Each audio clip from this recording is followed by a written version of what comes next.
नमस्ते दोस्तों, मैं किशन तिवारी और चालू करते हैं आज का टॉपिक। आज हम डिस्कस करने वाले हैं कैसे स्पॉट करें फेक सप्लीमेंट। इसमें हमारा सबसे पहला पॉइंट आता है कि कोई भी सप्लीमेंट आप जब खरीदते हो तो उसके पैकेज पे आपको कंपनी का एड्रेस, कंपनी का ईमेल आईडी और मोबाइल नंबर, ये 3 डिटेल होनी ज़रूरी है। वैसे तो कंपनी का एड्रेस कोई खास इंपॉर्टेंस नहीं रखता है, क्योंकि अगर वो हमारे घर से बहुत दूर है तो हम वहाँ जा तो सकते नहीं। तो हमारे लिए ईमेल एड्रेस और मोबाइल नंबर होना बहुत ज़रूरी है। पर मैं आपको बता रहा हूँ कि कई ऐसे प्रोडक्ट्स होते हैं जिन पे ये दोनों ही डिटेल्स नहीं दी रहती। कंपनी चाहती ही नहीं कि आप उन्हें कांटेक्ट करें। इसका एक रीज़न ये भी होता है कि वो कहीं लोकली बन रहा है, बहुत ही कम पैसों में, हो सकता है किसी तरीके का अडल्ट्रेशन भी हो जिससे आपको कोई हेल्थ इशू हो जाए। और जब आप उनको कांटेक्ट करने की कोशिश करोगे तो आपको मोबाइल नंबर मिलेगा ही नहीं, उनकी कंपनी की वेबसाइट पे भी शायद ना मिले।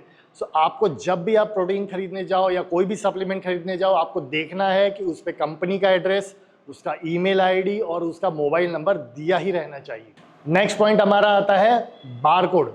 एक ज़माना था, कुछ साल पहले की बात, मैं एक शॉपकीपर की ही बात बता रहा हूँ। सो कोई भी पर्सन उसके पास जब जाता था तो वो लोगों को बारकोड स्कैन करके दिखाता था कि देखो बारकोड कंपनी का ही है। बारकोड एक ऐसी चीज होती है जो कॉपी पेस्ट की जा सकती है। आपको चाहिए स्क्रैच कोड। आपको एक स्क्रैच एरिया होना चाहिए जहां पे आप उस प्रोडक्ट के ऊपर उस एरिया को स्क्रैच करें, वहां कोई आपको नंबर मिलना चाहिए और आप उसको कंपनी की वेबसाइट या किसी थर्ड पार्टी वेबसाइट पे जाके ऑथेंटिकेट करेंगे। जब वो प्रोडक्ट ऑथेंटिकेट हो जाए तो इसका मतलब क्या होता है कि वो प्रोडक्ट कंपनी द्वारा ही बनाया गया है जो आपके पास अवेलेबल है। सो हमेशा आपको ध्यान रखना है कि कंपनी के ऊपर, प्रोडक्ट के ऊपर आपका स्क्रैच कोड होना ज़रूरी है। मेरे हिसाब से लगभग 99% कंपनीज आजकल स्क्रैच कोड यूज़ करिए, जो कि एक अच्छा मेथड है इंडिया जैसी कंट्री में जहाँ पे अडल्ट्रेशन लगातार बढ़ते ही जा रहा है हर चीज़ में, इंक्लूडिंग सप्लीमेंट्स। नेक्स्ट पॉइंट आता है हमारा सील। ढक्कन के ऊपर की जो सील होती है वो अच्छी होनी चाहिए। एक तो होती है इनर सील जो प्रोडक्ट के अंदर हुआ रहती है। पहले सिर्फ इनर सील हुआ करती थी, और वो भी मैं बता रहा हूँ पहले के ज़माने में, आज से 5 से 10 साल पहले की बात बता रहा हूँ। जब आप प्रोडक्ट खोला करते थे तो इनर सील अपने आप ही निकल आती थी। अब आप सोचिए वो इनर सील क्यों निकल जा रही है। इनर सील तो बहुत टाइट होनी चाहिए, बट पहले निकल जाती थी। आप जाते थे सेलर के पास, सेलर भी बोल देता था कि भैया ट्रांसपोर्टेशन में हिल गया होगा। मुझे नहीं पता कि वो क्या होता था, बट इमेजिन करिए बुरा से बुरा क्या हो सकता है कि कोई सील हटाए, प्रोडक्ट चेंज कर दे और वापस सील को हल्का सा चिपका के रख दे। इसलिए आजकल क्या हो गया कि कई कंपनीज नेक सील लाती हैं, जिसमें नेक जो है प्लास्टिक की पन्नी के साथ ही कवर होता है। अगर आप उसको खोलने जाओगे तो आपको पूरी पन्नी फाड़ देनी पड़ेगी और आप ईजिली पहचान पाओगे कि हाँ यार ये प्रोडक्ट जो है खुल चुका है पहले ही। सो आपको हमेशा नेक सील वाला प्रोडक्ट प्रेफर करना है जो आसानी से खोला नहीं जा सकता जब तक कि आप उस पन्नी को फाड़ ना दें। लास्ट पॉइंट हमारा आता है किसी भी फेक सप्लीमेंट को स्पॉट करने का, वो है भैया रिलायबल सोर्स से खरीदिए। जिस पे आपको ट्रस्ट है आप उससे खरीदिए, और जिसको आप पे ट्रस्ट है वो अपने ट्रस्टेड पर्सन से या कंपनी से प्रोडक्ट मंगाएगा और वो आप प्रोडक्ट यूज़ करिए। तो आपको पता है कि चैनल क्या है, कंपनी से आपके ट्रस्टेड बंदे के पास, ट्रस्टेड बंदे से आपके पास। जब ये चैनल होता है, बड़ा ही सिंपल सा, बड़ा ही ईजी चैनल है। जो शॉपकीपर बैठा हुआ है वो 10 कंपनी का काम करता है, उसे ये समझता है कि यार कौन सी कंपनी अच्छी चीज़ बेचती है, कौन सी कंपनी ख़राब चीज़ बेचती है। सो उसके भी एक्सपीरियंस को आप ले सकते हैं और उसके अकॉर्डिंग एक प्रोडक्ट को प्रीफर कर सकते हैं। अब हम हमारे आते हैं वीडियो के नेक्स्ट सेक्शन में, जहाँ पे हम ये डिस्कस करने वाले हैं कि क्या हो अगर कंपनी ही अपने लेवल पे कुछ प्रोडक्ट में ऊपर नीचे कर दे। हमने अभी तक जो समझा उसमें यही समझा, हम कैसे पता लगाएं कि भैया ये ओरिजिनल प्रोडक्ट है और ये कंपनी द्वारा ही बनाया गया है। बट व्हाट इफ कंपनी ही उसमें कुछ ऊपर नीचे कर दे। सो अब हम लोग डिस्कस करने वाले हैं कि कैसे किसी भी प्रोडक्ट की क्वालिटी को हम लोग जज कर सकते हैं, ताकि हमें ये समझे कि यार ये प्रोडक्ट अच्छी क्वालिटी का है, मेरे लायक है या नहीं है। सबसे पहला मिसकंसेप्शन जो लोगों के मन में होता है वो है मिक्सेबिलिटी को लेके। लोग सोचते हैं कि अगर कोई प्रोडक्ट बहुत अच्छा मिक्स होता है इसका मतलब ये बहुत अच्छा प्रोडक्ट है। आज से 6 महीने 1 साल पहले की बात बता रहा हूँ, कुछ कंपनीज ने ये कॉन्सेप्ट लाया कि भाई हमारा प्रोडक्ट तो स्पून से मिक्स हो जाता है। सो वो उसे कहते थे कि ये बहुत ही अच्छा क्वालिटी का प्रोटीन है इसलिए ये स्पून से मिक्स हो जाता है। ये एक मिसकंसेप्शन है, ऐसा कुछ भी नहीं होता है। वे प्रोटीन, अगर आप रॉ वे प्रोटीन भी यूज़ करेंगे तो आप देखेंगे कि वो अपने आप ही ईजिली मिक्स हो जाता है। सो रॉ वे प्रोटीन में भी एक अपनी नेचुरल मिक्सेबिलिटी होती है, वो ह्यूजली क्लम्प नहीं करता है। बट हाँ, इसमें इमल्शिफायर नाम का एक चीज़ ऐड की जाती है जो किसी भी प्रोडक्ट की मिक्सेबिलिटी को बेहतर बनाती है। सो अगर उसकी क्वांटिटी थोड़ी ज़्यादा होगी तो प्रोडक्ट की मिक्सेबिलिटी भी अपने आप बढ़ेगी। अब हम इसका ऑपोजिट भी समझते हैं, क्या हो अगर कोई प्रोडक्ट 1 मिनट तक भी शेक करने के बाद मिक्स ना हो, उसके लम्प्स रह जाए। हाँ, ये एक निगेटिव पॉइंट है जो आपको ध्यान में रखना है कि अगर आप 1 मिनट तक भी अपने प्रोटीन शेक को शेक करते और उसमें लम्प्स है तो ये एक बुरी क्वालिटी का कहीं ना कहीं इंडिकेशन है। सो आपको ऐसे प्रोडक्ट से बचना है। कोई भी प्रोडक्ट 20 to 30 सेकेंड्स में ईजिली मिक्स हो जाता है। अगर कोई बहुत छोटा सा लम्प रह गया we can ignore that, but अगर बड़े बड़े हैं ऐसा प्रोडक्ट नहीं लेना है।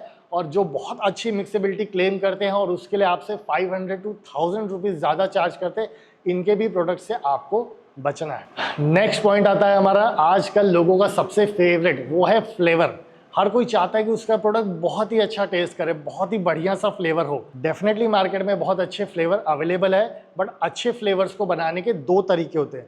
सबसे पहला, प्रोटीन की क्वांटिटी को कम कर दिया जाए प्रोडक्ट में और फ्लेवर का जो एरिया है 2 से 3, 4, 5 ग्राम का, उसको कवर अप किया जाए फ्लेवर और बाकी चीज़ों से, ताकि प्रोडक्ट की जो ओवरऑल फ्लेवरिंग है वो अच्छी हो जाए।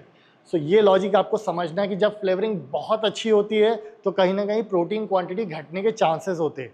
या तो सेकंड ऑप्शन ये होता है कि कोई कंपनी फ्लेवरिंग अच्छी रखती है, प्रोटीन की क्वांटिटी भी अच्छी रखती है और ये स्पेस को भी कम करती है। ये तभी पॉसिबल है जब वो बहुत ज़्यादा एक्सपेंसिव प्रोडक्ट हो, तभी कहीं ना कहीं वो बहुत अच्छी फ्लेवरिंग इंपोर्ट करके या कहीं से बनवा के ला सकते हैं जो आपको प्रोटीन की क्वांटिटी भी ज़्यादा दे और फ्लेवर भी ज़्यादा दे। बट ऐसे प्रोडक्ट कहीं ना कहीं महंगे ही होंगे। बट आजकल आप लोग जानते हैं कि ऐसे बहुत सारे प्रोडक्ट मार्केट में अवेलेबल है जो सस्ते हैं, काफ़ी सस्ते हैं, मार्केट प्राइस को एकदम तोड़ के रख देते हैं और उसके बावजूद उनकी फ्लेवरिंग बहुत अच्छी है, इतनी अच्छी कि जो करंट इंडिया के आप कह सकते हैं मार्केट लीडर्स हैं उनकी फ्लेवरिंग के बराबर या उनसे भी थोड़ी बेहतर फ्लेवरिंग दे रहे हैं, उनसे बहुत ही कम रेट में। जब ऐसी सिचुएशन आती है तो आपको सोचना है कि कैसे संभव है ये, बहुत अच्छा फ्लेवर, ज़्यादा प्रोटीन की क्वांटिटी लिखी है और दाम बहुत ही ज़्यादा कम, 800 से 1000 रुपये प्रति किलो तक कम। तब आपको सोचना है कि क्या है इसके अंदर, सिर्फ फ्लेवर या प्रोटीन भी। नेक्स्ट पॉइंट आता है हमारा प्राइस। जब भी कोई प्रोडक्ट बहुत सस्ता हो, जैसे मान लो फॉर एग्जांपल एक normal way protein isolate concentrate blend का 1 kg का करंट मार्केट प्राइस के हिसाब से करीब करीब 2000 के थोड़ा कम ज़्यादा में मिलता है। बट सडनली एक नया प्रोडक्ट लॉन्च होता है जो आपको मिलता है 1 किलो 1200 रुपये में, तो आपको कहीं ना कहीं आपके कान खड़े हो जाने चाहिए कि ये कैसे संभव है। 1200 रुपये में, इतने में तो रॉ मटेरियल नहीं आ रहा है, वो फिनिश्ड प्रोडक्ट मार्केटिंग के साथ आपको कैसे दे सकता है। अगर आप इस लेवल तक नहीं सोच पा रहे हो तो आप कहीं ना कहीं फेक सप्लीमेंट्स, बेकार क्वालिटी के चक्कर में फंस जाओगे। सो आपको इस चीज़ को ध्यान रखना है कि एक एवरेज प्राइस जो होती है मार्केट की, अगर वो 2000 का है तो आपको 1800 या 1600, या 2000 का है तो 2200 2400, इसी के बीच का प्रोडक्ट आपको मिलना चाहिए। अगर बहुत ही कम प्राइस में मिल रहा है, पूरा मार्केट प्राइस तोड़ देने वाला, ऐसे प्रोडक्ट से आपको बच के रहना है। नेक्स्ट पॉइंट आता है हमारा इन्फ्लुएंसर्स। इन्फ्लुएंसर्स फेमस है अपने इन्फ्लुएंस के लिए, किसी भी प्रोडक्ट को प्रमोट करने के लिए। बट कुछ ऐसे भी कंपनीज हैं जो पूरे इंडिया में फेमस है स्कैम करने के लिए। हर कोई जानता है कि यार इसके प्रोटीन में तो गड़बड़ है ही है, बट आप देखोगे कि उसी कंपनी को प्रमोट करने के लिए जो इंडिया के सबसे बड़े इन्फ्लुएंसर्स है, बढ़िया से बढ़िया एथलीट्स है, वो भी आपको उनकी टीम में दिखाई देंगे ये एक्सप्लेन करते हुए कि मैं ये प्रोटीन खाता हूँ और इससे मेरी ऐसी बॉडी है। तो आपको ये समझना पड़ेगा कि ऐसी कंपनीज के पास इतने बड़े इन्फ्लुएंसर्स क्यों जा रहे हैं, क्योंकि वो स्टैक नहीं देते उन एथलीट्स को, उन इन्फ्लुएंसर्स को, वो देते हैं पैसा, और इतना बड़ा पैसा कि ये एथलीट्स या इन्फ्लुएंसर्स जो कम्प्लीटली इसी को अपना बिजनेस बना चुके हैं और इसी से उनकी रोजी रोटी चलती है, वो मना नहीं कर पाते और उन्हें वो ब्रांड लेना होता है। और अगेन जब ब्रांड ले लिया है तो उसे भी उनको प्रमोट करना ही पड़ता है। सो ऐसे इन्फ्लुएंसर्स से बचना है, ऐसी कंपनीज से बचना है जो ऑलरेडी फेमस है स्कैम करने के। नेक्स्ट पॉइंट आता है हमारा ऑनलाइन रिव्यूज़। ऑनलाइन रिव्यूज़ के साथ समस्या ये है कि उसमें 3 तरीके की आपको चीज़ें मिलेंगी। पहला तो फेक रिव्यूज़। फेक रिव्यूज़ भी 2 टाइप के। पहला निगेटिव रिव्यूज़, मान लो कोई कंपटीटर का प्रोडक्ट है तो दूसरे लोग जाके उस पर डाल देंगे बेकार है, फ्लेवर ख़राब है, मैंने तो डस्टबिन में फेंक दिया वगैरह वगैरह। और कुछ पॉजिटिव रिव्यूज़, उसी के टीम के लोग जाके उसमें रिव्यू डालेंगे कि बहुत ही अच्छा प्रोडक्ट है, ऑसम प्रोडक्ट है, उसके इतने बड़े बड़े एक्सप्लेनेशन देंगे पॉइंट के साथ, डिटेल्स डिस्क्रिप्शन के साथ। कोई ऐसे रिव्यूज़ नहीं डालता, ठीक है। तो आपको वहीं समझ जाना है कि ये एक फेक रिव्यू है। फेक रिव्यूज़ तो हो गए, इसके बाद कुछ लोग रिव्यू डालते भी है तो किसी अदर सेंस से डालते हैं। भाई अगर आपने प्रोटीन खरीदा है तो आप प्रोटीन की क्वालिटी, मिक्सेबिलिटी, उसके क्या इफेक्ट्स थे आपकी बॉडी पे, इसके बारे में डालिए। बट लोग पैकेजिंग और ऐसी अन्य चीज़ों के बारे में लिखने लग जाएंगे जिसका कोई सेंस नहीं बनता कि भैया ब्रांड का नाम क्या है, इसको ये क्यों प्रमोट करता है, इसकी पैकेजिंग ऐसी की है, इसका कलर ऐसा क्यों है। ये चीज़ें उतनी मायने नहीं रखती। और ऑनलाइन में सबसे ज़्यादा जिस पे प्रेशर डाला जाता है वो है फ्लेवर।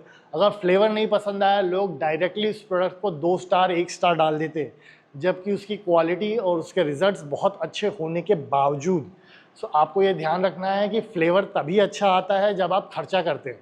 आपको ख़रीदना है 1500-1600 रुपये का प्रोटीन और फिर आप चाहते हैं कि उसकी फ्लेवरिंग आपको 2-2,500-3,000 रुपये वाले प्रोटीन वाली मिले, तो ऐसा नहीं रहेगा। जो प्रोडक्ट आपने मंगाया है उसी के हिसाब से उसकी फ्लेवरिंग रहेगी। और प्लीज़ ऑनेस्टली रिव्यू डालिए ताकि ये रिव्यूज़ बाकियों को भी हेल्प करें। बट जो ये वीडियो देख रहे हैं, ऑनलाइन रिव्यूज़ के बेसिस पे प्रोडक्ट को चूज़ करना बंद कर दें। सो लास्ट में मैं यही कहना चाहूँगा कि इसमें मैंने आपको ये सारे पॉइंट्स बताए कि कैसे सप्लीमेंट्स को हम लोग स्पॉट करें कि ये रियल है या फेक। देन आपको मैंने ये भी बताया कि अगर कंपनी लेवल पे भी कोई गड़बड़ हो रही है तो प्रोडक्ट की क्या क्वालिटीज़ होनी चाहिए जिस पे आपको ध्यान देना है, जिसके बेसिस पे आप कंक्लूड कर सकते हो कि इस कंपनी का प्रोडक्ट कंटिन्यू करना चाहिए या नहीं। उम्मीद करता हूँ इससे आपके सारे प्रोटीन सप्लीमेंट खरीदने से रिलेटेड कन्फ्यूजन्स क्लियर हो गए होंगे। अगर आपके मन में अभी भी कोई डाउट है तो मुझे कमेंट सेक्शन में ज़रूर बताएं। धन्यवाद।